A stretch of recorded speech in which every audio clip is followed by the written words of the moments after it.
عزیز بزرگوں اور دوستو،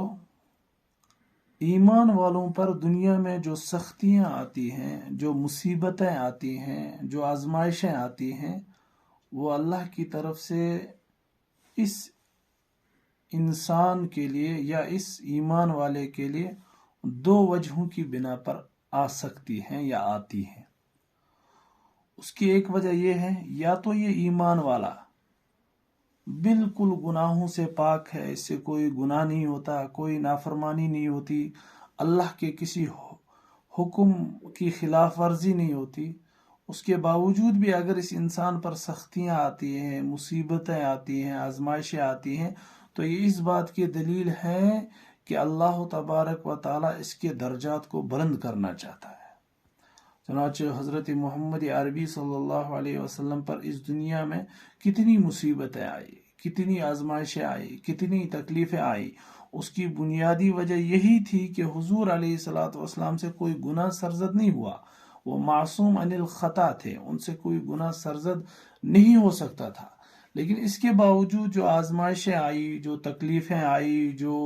مصیبتیں دیکھنی پڑی یا جھیلنی پڑی، اس کی بنیادی وجہ یہی ہے کہ حضور کے درجات کو بلند کرنا تھا، اس لیے وہ سب تکلیفیں نبی علیہ الصلوۃ والسلام کو دیکھنی پڑی۔ دوسری وجہ کہ اگر انسان ہے، مسلمان ہے، اس پر تکلیفیں آتی ہیں، تو اس کی دوسری وجہ یہ ہو سکتی ہے کہ اس ایمان والے کو اس دنیا میں گناہ بھی ہوتے ہیں۔ تو ایک انسان کو دنیا میں بحیثیت مسلمان، اگر ایک مسلمان پر جب تکلیفیں آتی ہیں، جب آزمائشیں آتی ہیں، جب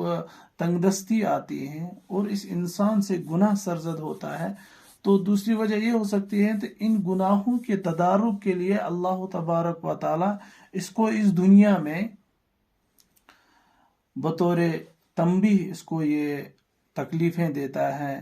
اس کو یہ مصیبتیں دیتا ہے، اس کو یہ آزمائشیں دیتا ہے، تاکہ یہ انسان اسی دنیا میں گناہوں سے پاک ہو جائے، آخرت میں اس کو ان گناہوں کی سزا نہ اٹھانی پڑے۔ تو ایک طرف سے ان تکلیفوں پر شکر ہو کہ اللہ آگے ہمیں ان گناہوں پر قیامت میں ہمیں سزا نہیں ہوگی، دوسری اللہ سے عافیت بھی مانگنی چاہیے، کوئی ایسی مصیبت ہم پر نہ آئے جس کو ہم برداشت نہ کر سکیں، جس کی وجہ سے ہم کبھی ایمان سے بھی خارج ہو سکتے ہیں کہ اللہ تبارک و تعالیٰ نے یہ مصیبت مجھے ہی کیوں ڈالی۔ تو غرض طرح طرح کے الفاظات، پھر کلمات لوگ اپنی زبانوں سے نکالتے ہیں، تو اللہ کو تکلیف پر عافیت بھی مانگنی چاہیے اور شکر بھی پڑھنا چاہیے، اس اعتبار سے کہ آخرت میں بحیثیت ایمان والے کے مجھے ان تکلیفوں کی وجہ سے میرے گناہ معاف ہو جاتے ہیں، آخرت میں مجھے کوئی اس پہ سزا نہیں ملے گی۔ تو خلاصہ یہ ہے کہ ایک انسان کو دنیا میں تکلیفیں جو آتی ہیں، یعنی ایمان والے کو، اس کی دو وجہیں ہو سکتی ہیں، یا تو اس سے کوئی گناہ سرزد نہیں ہوتا ہے، تو اللہ تبارک و تعالیٰ اس کے درجات کو بلند کرنے کے لیے اس کو تکلیفیں دیتا ہے، یا تو اس سے گناہ سرزد ہوتے ہیں تو ان گناہوں کے تدارک کے لیے، یا ان گناہوں جو اس سے دنیا میں گناہ ہوئے ہیں، ان گناہوں کو اللہ تبارک و تعالی ان تکلیفوں کے ذریعے سے، ان بیماریوں کے ذریعے سے، آزمائشوں کے ذریعے سے ختم کر دیتا ہے، تاکہ آخرت میں اس کا بوجھ، تاکہ آخرت میں اس کو ان گناہوں کی سزا نہ اٹھانی پڑے۔